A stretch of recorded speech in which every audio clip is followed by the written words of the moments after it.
Today's reading is from the Gospel of Mark, specifically Mark chapter 7, verses 31 through 37. Just 6 short verses describe a significant, miraculous healing. Now, how often do we use lots of words to describe what the Lord is doing? Yet here, Mark uses an economy of words to tell a short but important story. He tells us that Jesus has returned from his travels, from Tyre and Sidon to the Sea of Galilee. You see, throughout the book of Mark, Jesus has been traveling, performing miracles, and his fame is spreading. But here, in these 6 short verses, he performs a miracle that speaks volumes to us today. Now notice that our story begins with the they, a group of people who were begging Jesus to lay his hand on the deaf man and heal him. Now they must have believed that Jesus had the power to heal. They were begging him to do so. And the text doesn't tell us, but maybe they were just wanting to see a miracle. Or maybe they were wanting proof that Jesus was the Messiah.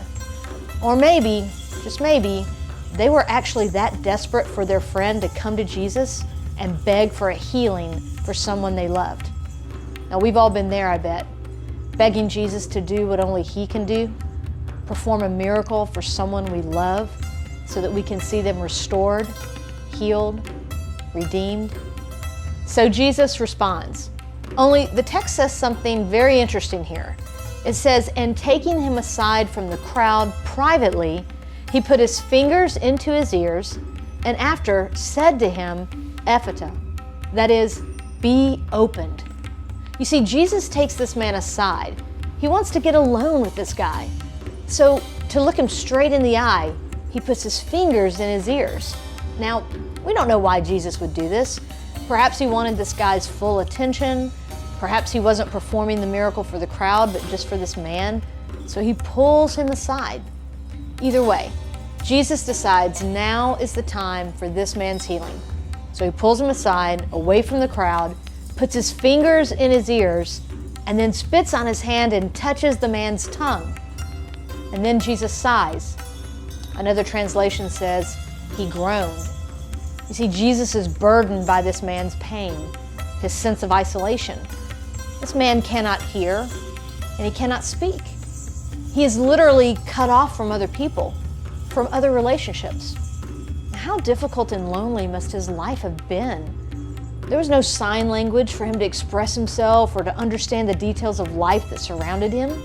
Imagine, he had never even heard a word of encouragement, a kind word of love and compassion.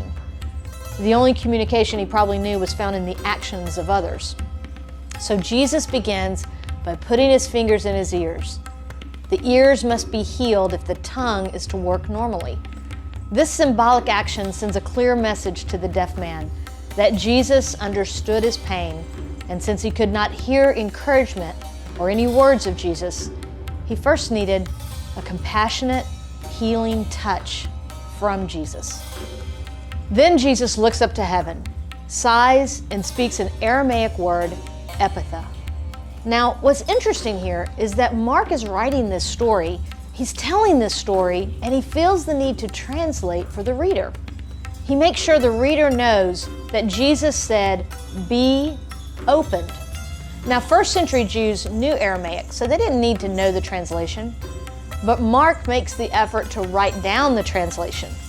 He was making sure that everyone who reads this story in the future, you and me, that we would understand the significance of what just happened.